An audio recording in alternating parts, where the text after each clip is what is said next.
الحمد لله رب العالمين والصلاة والسلام على أشرف الأنبياء والمرسلين نبينا محمد وعلى آله وصحبه وعلى كل من استنى بسنته واقتفى أثره إلى يوم الدين. رب اشرح لي صدري ويسر لي أمري واحلل عقدة من لساني يفقه قولي. Assalamu alaikum wa rahmatullah wa barakatuh, mes frères, mes sœurs. Aujourd'hui, on va traiter le chapitre de Shirk, les particularités de Shirk et les caractéristiques, on va dire, de Shirk et ses niveaux, voilà, ses degrés, et ses degrés. Donc aujourd'hui, c'est la particularité ou les caractéristiques de Shirk et ses niveaux ou ses catégories. Khasa'is al-Shirk wa maratibuh. Comme vous le savez, Shirk, subhanallah, est le péché le plus énorme, le plus grave dans l'islam et même dans toute l'humanité. Donc c'est pour ça que l'une de ces caractéristiques, c'est qu'il est le péché le plus grave dans toute l'humanité. Ça veut dire que du moment que tu fais pas shirk ou tu l'évites, déjà, alhamdoulilah, tu as une grande chance, une grande possibilité, on va dire, pas chance, mais possibilité, que la personne, elle rentre au paradis, avec la permission d'Allah, Jalla wa ala. Donc, al-shirk billah, le shirk, on commence maintenant, sa première caractéristique, c'est que lui, le plus grand péché, et le péché le plus grave dans toute l'humanité. Ça, c'est le premier point. Deuxième point, c'est que Shirk, Allah subhanahu wa ta'ala, il ne le pardonne pas. Il ne le pardonne pas. Allah, il dit dans Surat An-Nisa, Inna Allah لا يغفر أن يشرك به ويغفر ما دون ذلك لمن يشاء. Allah, il ne pardonne pas qu'on associe avec lui. Il pardonne tout ce qui est en dessous de ça, de ce péché-là. Allah, il pardonne à qui il veut. Il châtie qui il veut. Mais shirk, Allah, il ne le pardonne pas. Donc, parmi ses caractéristiques, donc, c'est que lui, il est impardonnable. C'est un péché impardonnable. Mais, ici, on va détailler un peu, afin que les gens, ils comprennent bien qu'est-ce que ça veut dire, Allah, il ne le pardonne pas, ou la signification de ce verset. Allah, il ne le pardonne pas si quelqu'un, il meurt sur ce péché. C'est pas pour les vivants. Les vivants, si quelqu'un il fait le repentir, Allah subhanahu wa ta'ala, il lui pardonne. Donc, ça c'est pour les morts. Deuxième chose, même quand quelqu'un il meurt, il faut qu'il soit quelqu'un qui a reçu le message du prophète sallallahu alayhi wa sallam. Il a entendu parler de l'islam et de tawhid, etc. Il a refusé de unifier Allah. Et il a insisté pour qu'il fasse shirk. Sinon, si quelqu'un il meurt sur shirk, mais il n'a jamais entendu parler de l'islam, maintenant il s'est retrouvé dans un endroit loin, ou dans les jungles, ou les gens qui habitent dans les forêts de l'Amazone, ou ces gens-là, même s'ils meurent, mais ils n'ont pas entendu parler de l'islam et de tawhid, etc., ils ne seront pas châtié jusqu'à ce que Allah il les teste le jour dernier. La preuve, c'est que Allah il a dit dans Surat Al-Isra, وَمَا كُنَّا مُعَذِّبِينَ حَتَّى نَبْعَثَ رَسُولًا. Et on ne châtie personne jusqu'à ce qu'on lui envoie un messager. Et maintenant, c'est le message du prophète sallallahu alayhi wa sallam. Là maintenant, il n'y a pas un messager, mais son message, il est resté. C'est-à-dire maintenant, Allah, il châtie pas quelqu'un s'il n'a pas reçu le message du prophète sallallahu alayhi wa alihi wa sallam. Donc, le shirk, il est impardonnable. Pour qui? Pour les gens qui ont reçu le message de Tawhid et de l'islam, mais ils ont refusé. Voilà. Donc on dit ici que le shirk, il est impardonnable. Aussi parmi ses caractéristiques, c'est que il annule toutes les actions et tous les actes. Même si tu as des hasanats qui équivalent les montagnes, même des hasanats comme les montagnes, tout ça il va partir en vain. Parmi ses caractéristiques, c'est qu'il ruine, il annule toutes les œuvres. Subhanallah, wal iyadu billah. La preuve, c'est dans Surat Al-Furqan, Allah il a dit وَقَدِمْنَا إِلَى مَا عَمِلُوا مِنْ عَمَلٍ فَجَعَلْنَاهُ هَبَاءً مَنْثُورًا. Et on va rendre tout ce qu'ils ont fait, on va le rendre comme des poussières éparpillées. Subhanallah. Et Allah il nous dit dans Surat Al-An'am, il parle sur les prophètes, les meilleures personnes qui ont marché sur terre. Allah il a dit وَلَوْ أَشْرَكُوا. Vous imaginez mes frères, il parlait sur presque 18 prophètes, si je me rappelle, 18 ou 17 prophètes. ومن ذريته داود وسليمان وأيوب ويوسف وموسى وهارون وكذلك نجزي المحسنين وزكريا ويحيى وعيسى وإلياس كل من الصالحين وإسماعيل واليسع ويونس ولوطا وكلا فضلنا على العالمين ومن آبائهم وذرياتهم وإخوانهم. Allah il a parlé, il leur a fait des éloges, il a cité presque 18 ou 17, je ne me rappelle pas. En tout cas, j'ai cité maintenant les prophètes qui ont été cités dans ce verset. Et à la fin, il a dit, Allah, وَلَوْ أَشْرَكُوا لَحَبِطَ عَنْهُمْ مَا كَانُوا يَعْمَلُونَ. Ici, tous ces prophètes-là, ils seraient tombés dans le shirk, tout ce qu'ils ont fait, ils seraient partis en vain.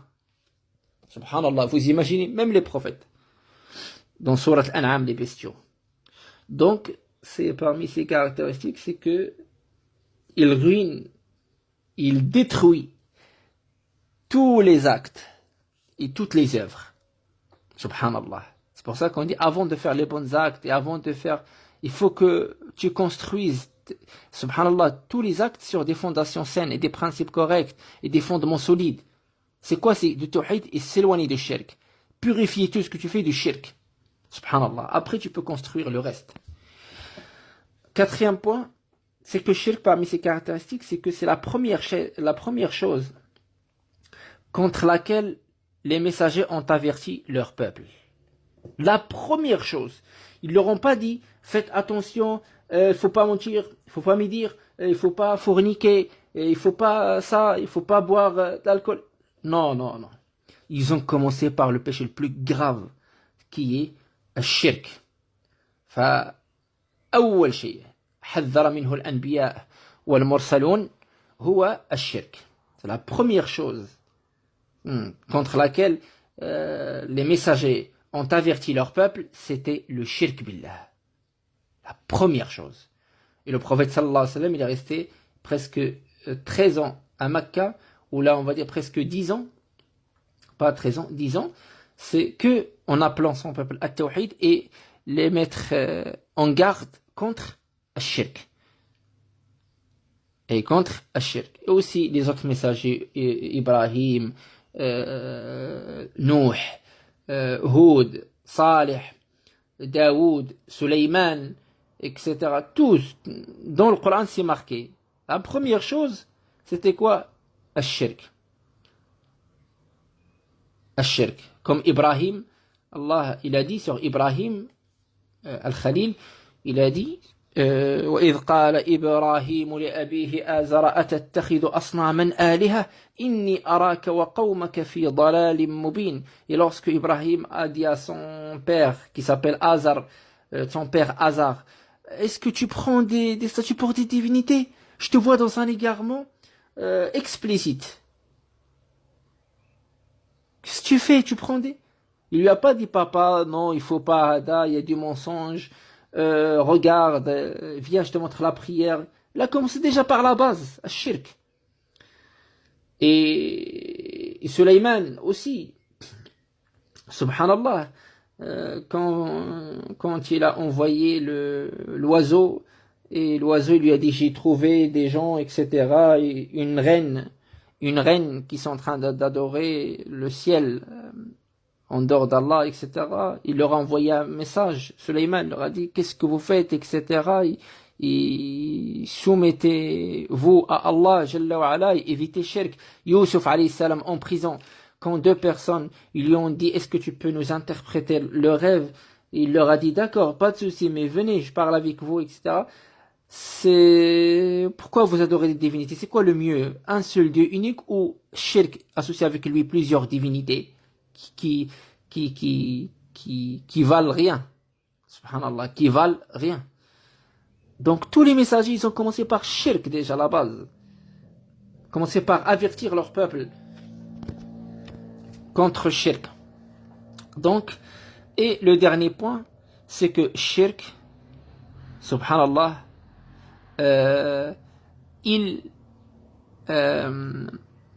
il cause aux gens l'éternité dans l'enfer. Shirk, il cause aux gens l'éternité à l'enfer. Et c'est grave. Et à la fin, il te cause l'éternité à l'enfer. Al-khulud finnar. Wal'iyadu billah. Qu'Allah nous en préserve par sa grâce et sa miséricorde. Donc ce sont les 5 caractéristiques de shirk. L'une, elle te fait oublier l'autre. Subhanallah. Et l'une, elle est plus grave que l'autre. Et chacune de ces caractéristiques, elle te fait peur plus que l'autre. Subhanallah. C'est pour ça, il faut avertir nos parents et nos familles, etc., de shirk. Et on va le voir. Shirk, c'est pas adorer seulement les statues, etc. Et le fait de dire, c'est bon, nous on n'adore pas les statues, on est bien, on dit la ilaha illallah.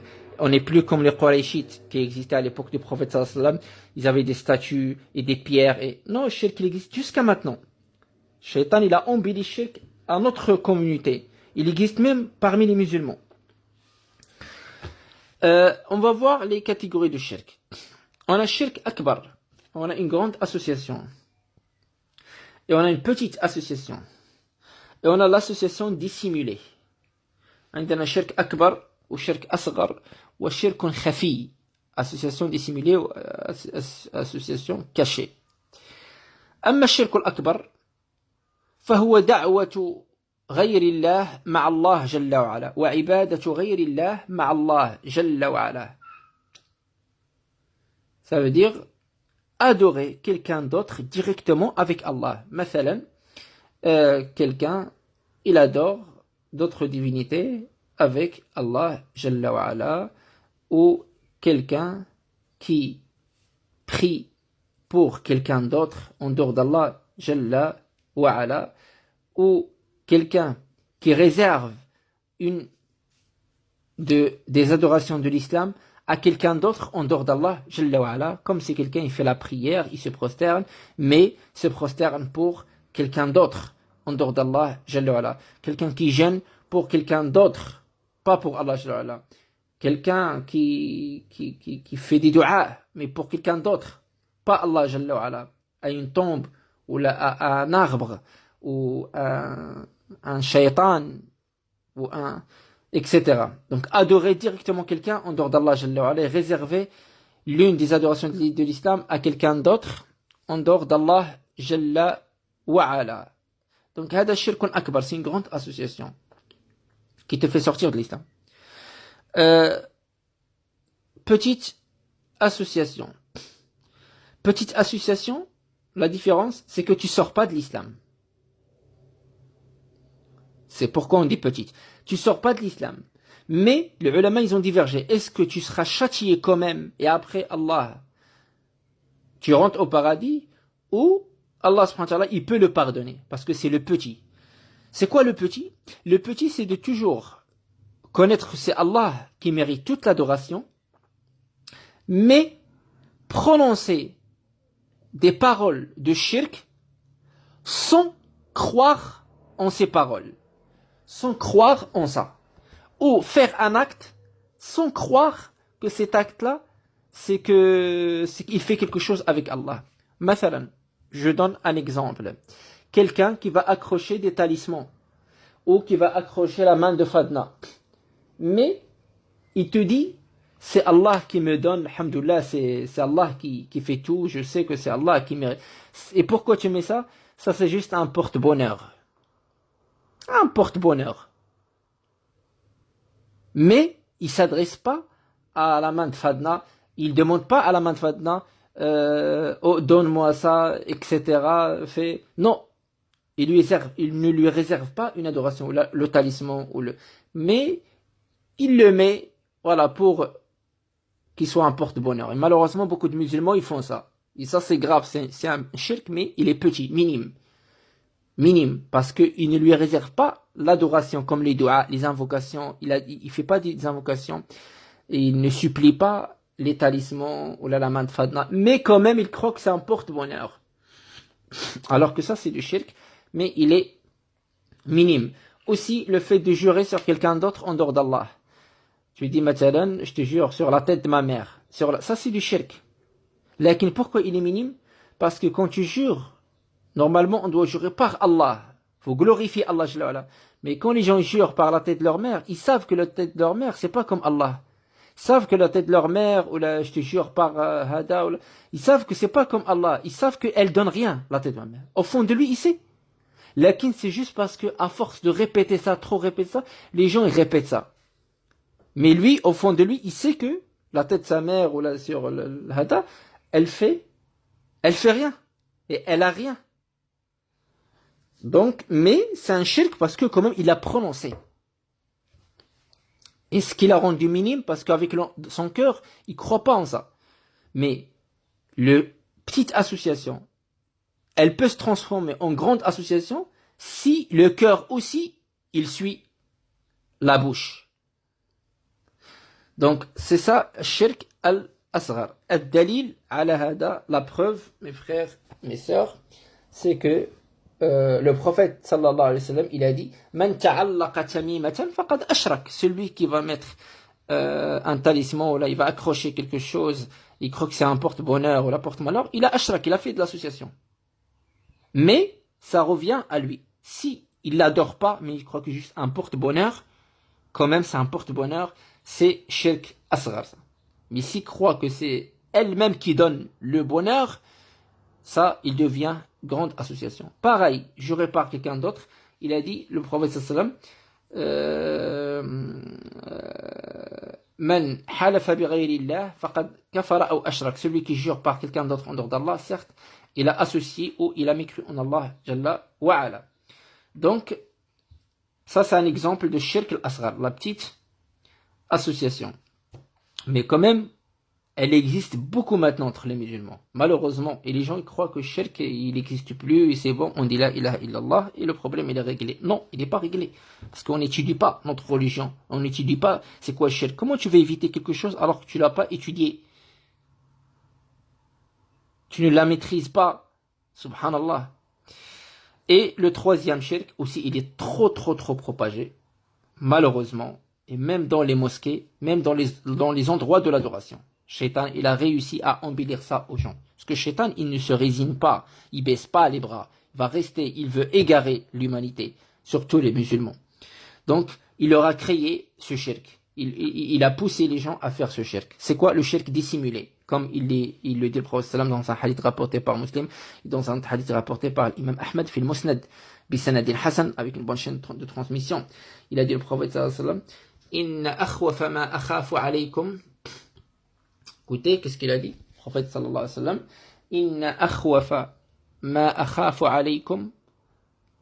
Ou dans une autre version, aktar min ad-dajjal. La chose pour laquelle j'ai plus de peur pour vous.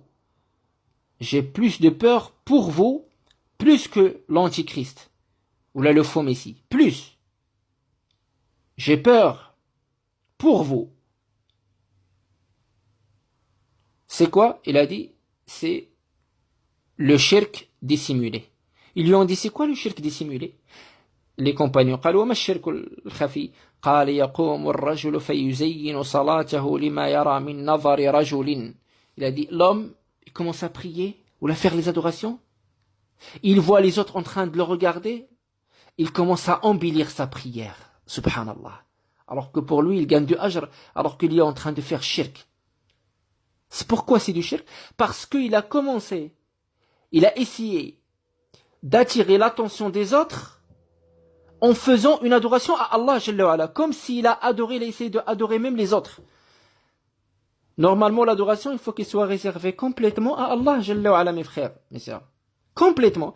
Mais, vu qu'il a essayé d'attirer l'attention des autres, il a fait du shirk. Le prophète, il a nommé ça du shirk. Parce que tu dois attirer qui? L'attention d'Allah Jalla wa Ala. C'est Allah qui doit te voir comme ça, pas les autres.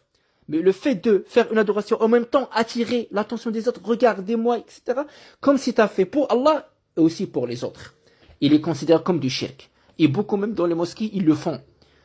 Ou quelqu'un, tu commences à faire 2 rak'at, et normalement tu fais 2 minutes. Tu vas réciter des petites sourates, et tu vois les gens en train de te voir, ou là ta famille, là ton père à la maison, ou là à la mosquée, les gens te voient. Et bah tu vas commencer à embellir ta prière, tu vas lentement faire roko et sujoud, et pour que les gens ils disent Mashallah, regarde comment il prie, etc. Et pareil dans toutes les adorations. Pareil dans toutes les adorations aussi. Il faut pas chercher à attirer l'attention des autres. Il faut les faire sincèrement. Allah Jalla wa Ala. Donc voilà les 3 catégories de shirk. Le grand, il est impardonnable. Le petit, le ulama, il y en a qui disent, il y a une divergence, il peut Allah le pardonner, du moment qu'il n'a pas fait le grand. Et les autres, ils disent, si on parle, s'il meurt sur shirk, c'est pas s'il fait le repentir dans ce bas monde d'Allah, il pardonne tous les péchés par sa grâce et sa miséricorde. Je parle s'il meurt. Sur ça, les ulama, ils ont dit, peut Allah lui pardonner s'il a fait beaucoup de hasanat, il n'a pas fait la grande association. Et d'autres, ils ont dit non, parce qu'il est toujours nommé shirk. Il faut qu'il soit puni, il va être puni. Et après, Allah subhanahu wa ta'ala, il le rentre au paradis. Il y a une divergence. Et aussi, l'association dissimulée. L'association dissimulée, elle est comme shirk al-asghar. Elle est considérée comme une partie du shirk al-asghar. Pareil. Donc voilà les 3 catégories. Faites attention, barakallahu fikum. On n'accroche rien, on met rien, sauf pour les femmes. Pour les femmes, ils peuvent mettre quelque chose pour s'embellir, mais pour s'embellir, je parle. Faut pas qu'ils s'attachent à leurs chaînes et leurs bijoux ils les mettent, ils peuvent les mettre, parce que la femme elle peut s'embellir, mais juste comme bijoux. C'est pas en tant que porte-bonheur ou la porte-malheur ou porte les. Non. Et les hommes, normalement, ils mettent pas ça. Voilà les 3 catégories de shirk. Et Inch'Allah, on va répondre aux questions avec la permission d'Allah Jalla wa Ala. Il y a quelqu'un qui a envoyé une question. Il a dit Salam alaikum.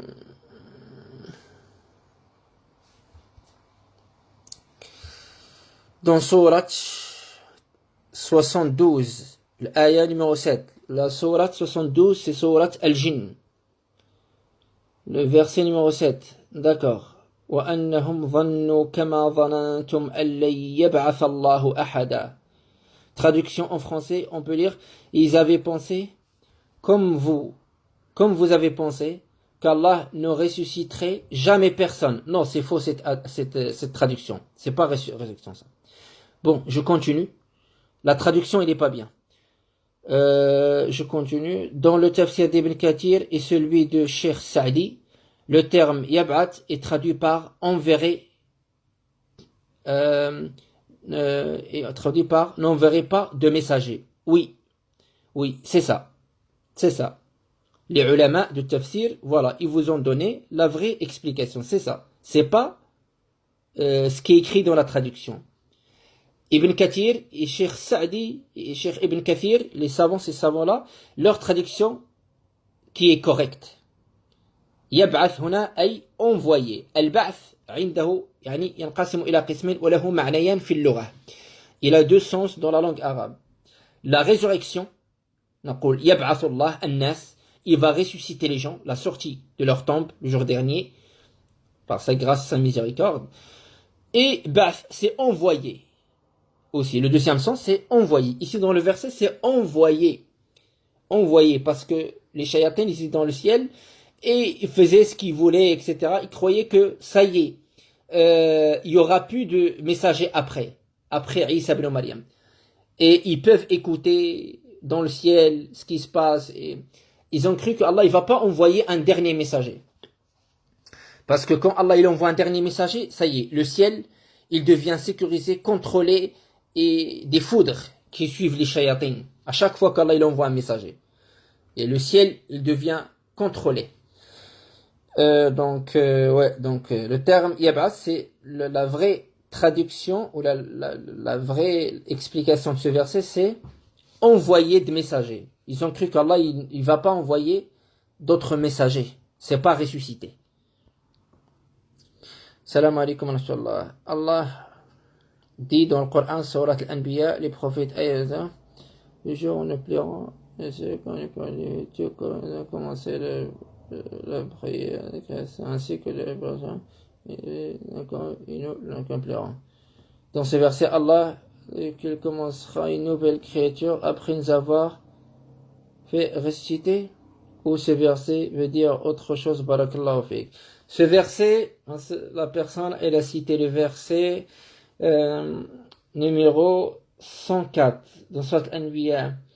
En arabe, oui. Allah, il dit يوم نطوي السماء كطي السجل للكتب وفي رواية قراءة سبعية حفص في ورش كما كطي السجل للكتاب كما بدأنا أول خلق نعيده وعدا علينا إنا كنا فاعلين. Je crois c'est ça le verset que la personne elle veut dire. Allah il a dit كما بدأنا أول خلق نعيده, comme on a fait comme nous avons commencé la première création, ainsi nous la répéterons. C'est une promesse qui nous incombe et nous l'accomplirons. Dans ce verset, Allah nous dit qu'il commencera une nouvelle création après nous avoir fait ressusciter. Non. كما بدأنا أول خلق نعيده, أي comme Allah subhanahu wa ta'ala, il nous a donné des corps dans ce bas monde-là, et on avait un corps sur cette terre, et c'est pas que nos âmes aussi ont marché sur terre, etc. Pareil, dans ce jour-là, Allah subhanahu wa ta'ala, il va faire tomber une pluie, et cette pluie-là, elle va toucher la terre, et une fois elle va toucher la terre, tous ceux qui étaient morts, ils vont ressortir, ils vont pousser d'un os qui va jamais périr, qui s'appelle Ujb al-Dhanab, un petit os qui va jamais périr. Et une fois l'eau, il va toucher cette cellule qui va jamais périr, on va ressortir et on va redevenir encore, on va retrouver notre apparence initiale. Ça veut dire nu'idu khalqaha, et encore notre physique, il va revenir de nouveau. Le jour de la résurrection, on va sortir de la tombe avec notre physique, un physique. Lakin, comment il est ce physique-là? Il n'y a que Allah qui sait. Il n'y a que Allah qui sait. Ce physique, il est comment? Il y en a qui auront un physique déformé. Les pervers, ceux qui ont fait beaucoup de mal.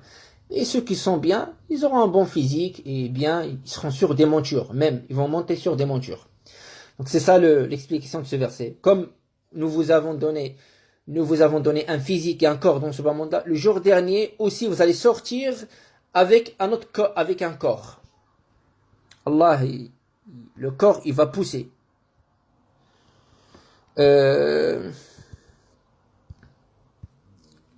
Ça, c'est une question. Quelqu'un. Salam alaikum wa rahmatullahi wa barakatuh.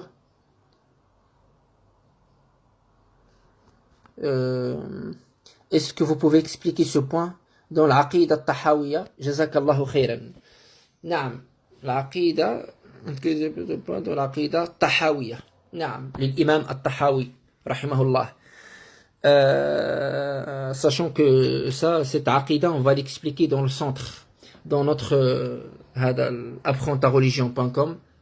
Voilà, pour ceux qui veulent suivre avec nous la formation de toute l'année. Inch'Allah, on a dans le programme l'Aqidah Tahawiyya. Mais je vais essayer de voir ce qu'elle a envoyé la personne. Nous approuvons que... ولا ننزل أحدا منهم جنة ولا نارا ولا نشهد عليهم بكفر ولا بشرك ولا بنفاق ما لم يظهر منهم شيء من ذلك ونذر سرائرهم إلى الله. Naam, ça veut dire quoi?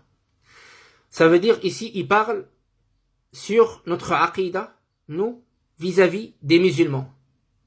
Vis-à-vis de chaque musulman, de tout musulman.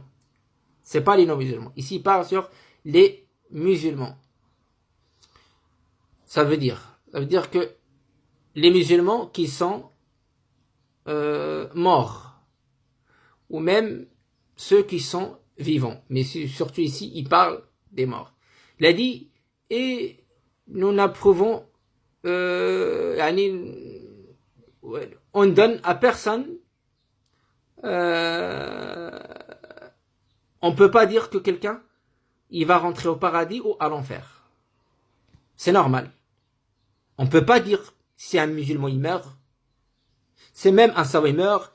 Même si l'imam Malik, il est mort, Abu Hanifa, Ibn Taymiyyah, les grands savants, on peut pas dire que cette personne, elle va aller au paradis. On peut pas dire qu'il va aller à l'enfer. C'est Allah qui décide, subhanahu wa ta'ala. Mais on dit, on espère pour lui le paradis. Qu'Allah lui donne le paradis. Mais ça veut dire, on ne dit pas que ces personnes, c'est sûr, il va aller au paradis ou il va aller à l'enfer. Parce que ça, c'est un grand péché, parce que tu rentres dans la décision d'Allah, c'est mal poli avec Allah. C'est un manque de respect vis-à-vis d'Allah. C'est Allah qui connaît. Donc, on ne dit pas que, je répète, j'explique ce qui est marqué en arabe. Donc, je respecte ce qui est marqué en arabe. Donc, aucun musulman, on atteste qu'il va aller à l'enfer ou là au paradis.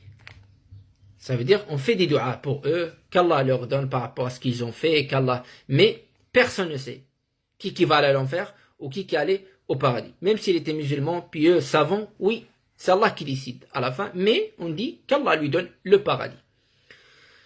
ولا نشهد عليهم بكفر ولا بشرك ولا بنفاق.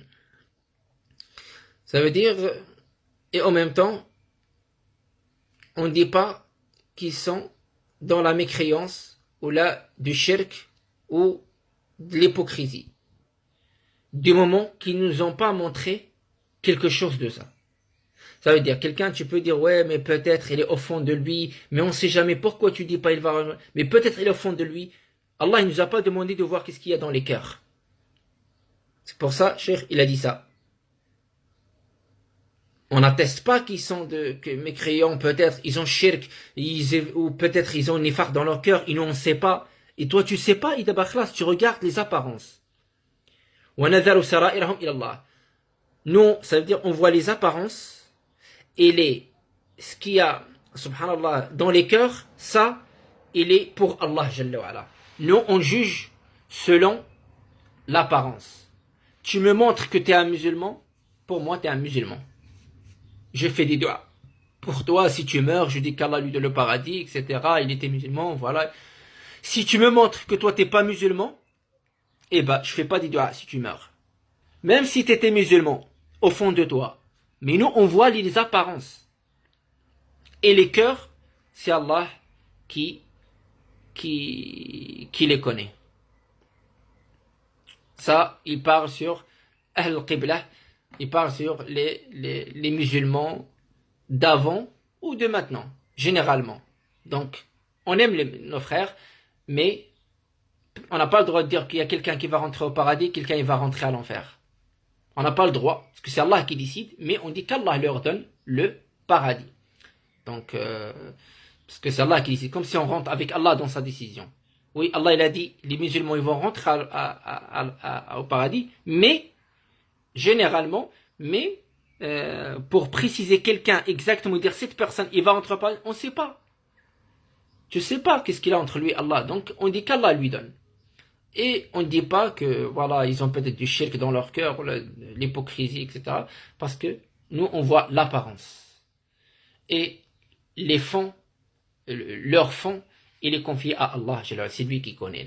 Et on juge selon l'apparence. Quelqu'un nous montre une apparence de l'islam, de piété, etc. C'est bon. On prend cette apparence. Quelqu'un nous montre une autre apparence, mais au fond de lui, il est bien. Nous, on voit l'apparence.